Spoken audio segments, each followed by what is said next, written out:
अर्थसंकल्पात भाजपला सर्वाधिक निधी 89,128 कोटी भाजपला, तर शिवसेनेला सर्वात कमी निधी मिळाल्याची माहिती।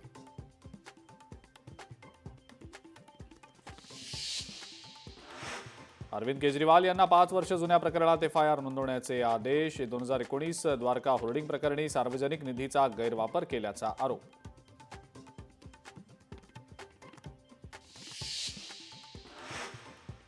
अबू आझमींना मुंबई सत्र न्यायालयाचा दिलासा। आझमींना 20,000च्या जात मुचलक्यावर जामीन। 12, 13 आणि 15 मार्चला अधिकाऱ्यांसमोर हजर राहण्याचे आदेश।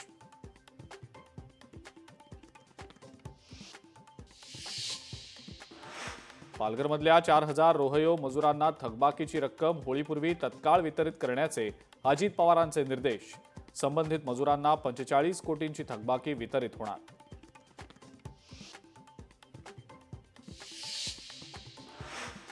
संत तुकाराम महाराजांच्या जगातल्या सर्वात मोठ्या पगडीचं लोकार्पण। तब्बल 450 मीटर सुती कापडापासून ही पगडी साकारली। पगडीची world records India and Guinness बुकमध्ये नोंद।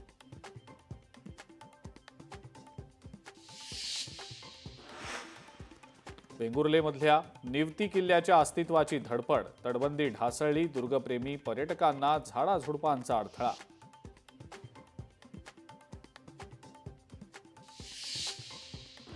सतीश भोसले उर्फ खोक्याची प्रॉपर्टी जप्त करा। सामाजिक कार्यकर्ते राम खाडेंची पोलीस अधीक्षकांकडे पत्राद्वारे मागणी।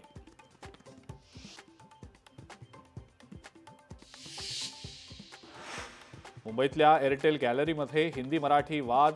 एअरटेल गॅलरीत काम करणाऱ्या परप्रांतीय मुलीची मराठी भाषकांवर अरेरावी।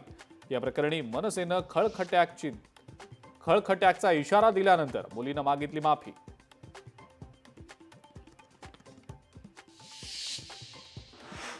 अमरावतीत पत्रकार परिषदेत मुदत संपलेलं ताक प्यायल्यानं पत्रकारांना विषबाधा। सामान्य रुग्णालयात 4 पत्रकारांना उपचारासाठी केलं दाखल।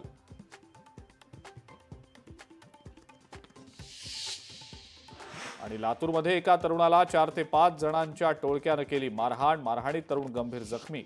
मारहाणीचा व्हिडिओ सोशल मीडियावर व्हायरल। पोलीस घेतायत आरोपींचा शोध।